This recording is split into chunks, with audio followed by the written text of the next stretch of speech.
Hi there and welcome back to my channel, Full Stack Explorers. And in today's video, we will work on cart page, which is our sidebar.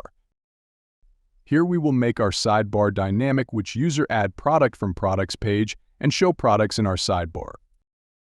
Let's get started now. As I'm in the navbar file, let's copy that part of code which used to fetch cart items from local storage, as we will be needed that code in our sidebar file. Open the cart folder and click on index.tsx file. Let's create a state here using useState. This state will hold our cart items and initial value will be an empty array. Create a useEffect below. In this useEffect, we paste the code which I have copied from navbar file. If there are cart products, then we will set the cart products state with cart items from local storage.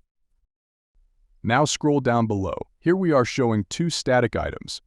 Remove one of them as we map one item to show all items. Add a curly bracket above in that curly bracket. If we have cart products and the cart products.length greater than 0, then we will map the cart products, else it will not show anything here. In return statement, add a div and drag the static item list code under the fragment. Let's check the items by adding console here. Alright, now let's check the changes in the browser now. As we are in the browser, open console here. Let's add a product here. Alright, as you can see, we're getting an empty array here. It seems like the sidebar code is not rendering properly. Let's fix that. Get back to VS Code now. Click on navbar file, copy that part of the code from there. Replace it with our useEffect code, which we have in the cart file. Let's make some changes here. Alright, what will happen here? The useEffect will check local storage cart values every 2 seconds. If there is a change, it will set the values with set cart product state. In this way, we will have live values from local storage. As we are not using any library like Redux, we can handle things this way easily. Now let's check the changes in the browser again. Open console again, add new product. As you can see, we having a product data now. It's showing multiple times because the useEffect calling it after 2 seconds. In cart have products too. Let's make the cart products values dynamic. Let's get back to VS Code again. Before doing that, I just need to change few things in products page.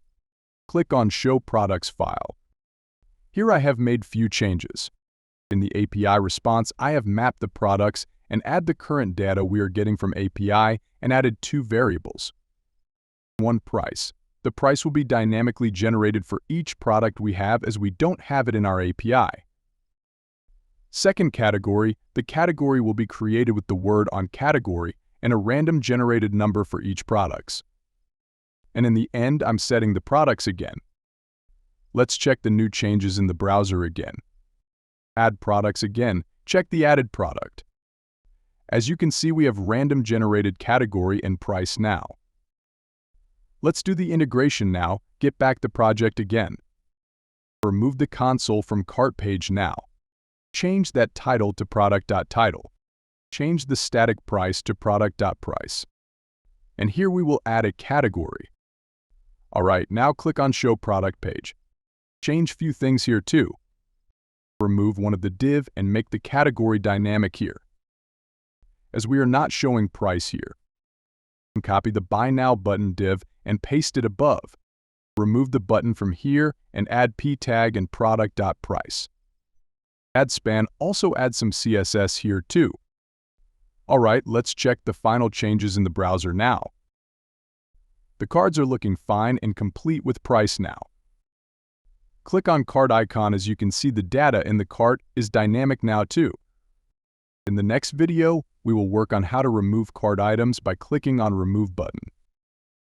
That's it for now. I'll see you guys in the next videos now. Happy coding!